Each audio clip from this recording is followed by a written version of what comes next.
मन कर सिलावट पे लोढ़ा से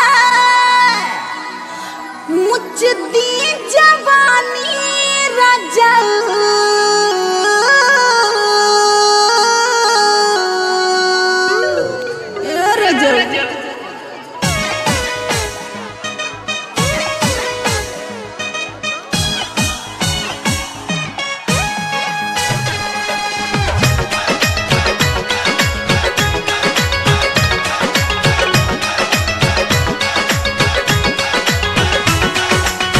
मन कर सिलावट पे लोढ़ा से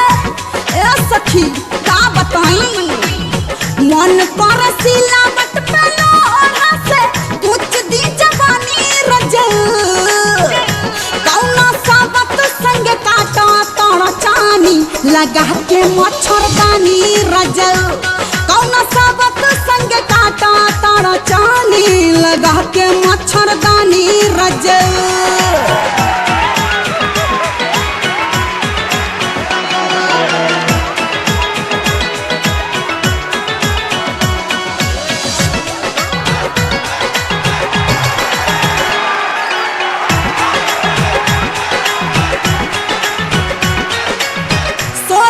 सिंगार हमर प्यार बिना तारा से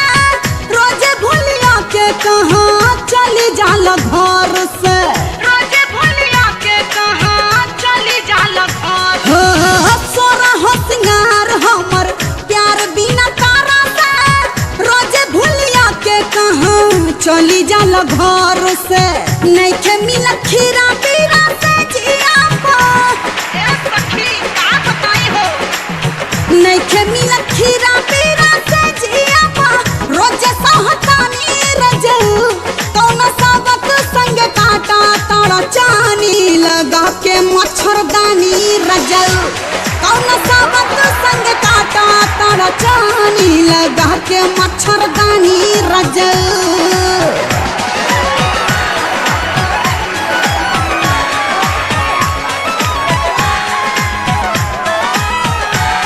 लटकाला फूल के नावा हो चोली में झार के लटकाला फूल के नावा हो चोली में झार के लटकाला फूल के नावा सूतला में काट जैसे लगता सेज हो बड़ा मन करता खाए के नॉन भेज हो बुझत है नहीं सूतला में काट जैसे लगता सेज हो बड़ा मन करता खाए के नॉन भेज हो कटले से कटत नहीं खेरतिया हो आहिर माई कटले से कटत नहीं खेरतिया मन होला पानी पानी रजल कौना साबत संग काटा ताड़ा चानी लगा के मच्छरदानी रजल कौना साबत संग काटा ताड़ा चानी लगा के मच्छरदानी रजल मन कर सिलावट पे लोढ़ा से कुछ दी जवानी रजल कौना साबत संग काटा ताड़ा चानी लगा के मच्छरदानी रजल